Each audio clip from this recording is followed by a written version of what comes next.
વલસાડના ઉમરગામમાં 3 વર્ષની બાળકી સાથે શારીરિક અડપલા અને દુષ્કર્મની ઘટના સામે આવી હતી.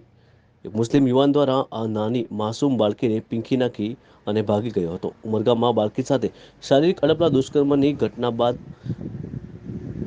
હિન્દુ યુવા સંગઠનો મોટા પ્રમાણમાં ઉમરગામ પોલીસ સ્ટેશને ધસી આવ્યા હતા અને ઉમરગામ પોલીસ સ્ટેશને પહોંચી તાત્કાલિક આરોપીને પકડવાની માંગ કરી હતી.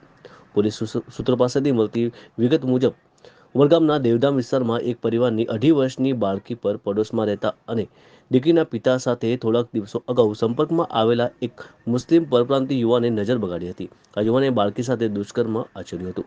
બાથરૂમમાંથી બાળકી સાથે બહાર નીકળતો પરિવારે જોયો હતો. બાળકી રડતી રડતી બહાર આવી હતી. આ યુવાન બાળકી સાથે દુષ્કર્મ કરી ભાગી ગયો હતો. બાળકીના પરિવારજનો સાંજે ઉમરગામ પોલીસ સ્ટેશનમાં દોડી ગયા હતા.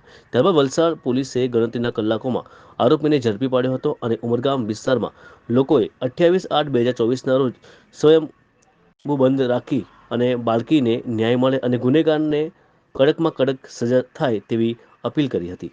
સાંભળો આ બાબતે એસપી કરણરાજ વાઘેલાએ શું કહ્યું. આસપાસ પોલીસ સ્ટેશન ખાતે એક માતા પિતા પોતાની 3 વર્ષની નાની દીકરીને લઈને આવ્યા હતા. દીકરી સાથે દુષ્કર્મની એમની કમ્પ્લેન હતી. તાત્કાલિક પોલીસે બાળકીને મેડિકલ ટેસ્ટ માટે મોકલી આપી હતી અને મેડિકલ ટેસ્ટ કરાવ્યા બાદ એને સિવિલ હોસ્પિટલ વલસાડ ખાતે એને રિફર કરવામાં આવી હતી. માતા પિતાની ફરિયાદના આધારે નવી ભારતીય ન્યાય સંહિતાની જે કલમ છે 65B 65(2) અને એની સાથે સાથે પોક્સોની કલમ 4, 5, 6, 8 મુજબનો ગુનો દાખલ કરી દેવામાં આવ્યો છે. આ બનાવની ગંભીરતાને ધ્યાને રાખીને ડીવાયએસપી, ક્રાઇમ બ્રાન્ચ, એસઓજી તમામ ટીમો તાત્કાલિક પોલીસ સ્ટેશન પહોંચી ગયેલી હતી. આરોપીની શોધખોળ તાત્કાલિક હાથ ધરવામાં આવી હતી અને એક ચોક્કસ માહિતી આધારે આરોપી ઝારખંડ રાજ્યનો છે અને કદાચ રાજ્ય બહાર ભાગી જવાની કોશિશ કરે અને એ ટ્રેનમાં ભાગવાની કોશિશ કરે એની પાક્કી બાતમી આધારે અને પાક્કી ઇન્ફોર્મેશન આધારે તાત્કાલિક અલગ અલગ ટીમો બનાવીને સુરત, નાસિક અલગ અલગ રેલવે ટ્રેનમાં બધી ટીમો મોકલવામાં આવી હતી અને આ આરોપી સુરતથી વિરાર તરફ જતી ટ્રેનમાં સંજાણથી બેસીને વિરાર તરફ જઈ રહ્યો હોવાની હકીકત આધારે ટેકનિકલ ઇન્ટેલિજન્સ અને હ્યુમન ઇન્ટેલિજન્સ આધારે તાત્કાલિક પાલઘરના ક્રાઇમ બ્રાન્ચ અને પાલઘર એસપી સાહેબની મદદ લેવામાં આવી હતી. વલસાડ જિલ્લા ક્રાઇમ બ્રાન્ચ અને પાલઘર ક્રાઇમ બ્રાન્ચની મદદથી ચાલુ ટ્રેનમાં જે આરોપીને દબોચી લેવામાં આવ્યો હતો અને આરોપીને તાત્કાલિક પકડી લેવામાં આવ્યો હતો. બનાવ બન્યાના 1 જ કલાકની અંદર આરોપીને પકડી લેવામાં આવ્યો છે. ફરિયાદી આરોપીના સંપર્કમાં છેલ્લા 15 દિવસથી આવ્યો હતો. ફરિયાદીની એની સાથે આરોપીની જે બહેન છે એના મારફતે મિત્રતા થઈ હતી. ફરિયાદી આરોપી બંને એકબીજાના મિત્ર જ છે, બંને એકબીજાને ઓળખે છે અને ફરિયાદીએ જ આરોપીને પોતાની કંપનીમાં 15 દિવસ પહેલાં નોકરી લગાવ્યો હતો અને બંને સાથે જ નોકરીએ જતા હતા અને એ બંનેની એકબીજાની ઓળખાણના કારણે જ એણે આ દીકરીની સાથે એકલતાનો લાભ લીધો હતો. આરોપીને તાત્કાલિક પકડી લીધો છે અને ફરિયાદી અને જે દીકરી છે બધાની હાલત સ્વસ્થ છે. 7 અધિકારી કર્મચારીની ટીમ, આ સ્પેશિયલ ઇન્વેસ્ટિગેશન ટીમ આ ગુનાની તપાસ કરશે.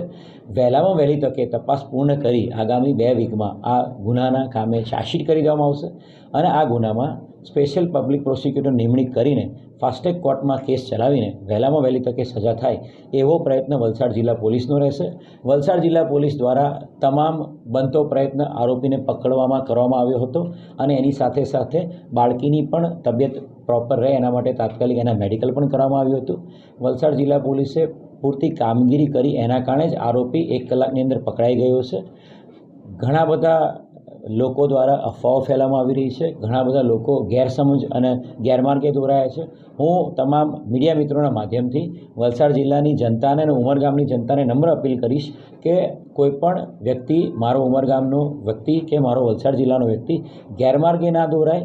દીકરીની તબિયત એકદમ સ્વસ્થ છે. આરોપી પકડી પાડવામાં આવ્યો છે.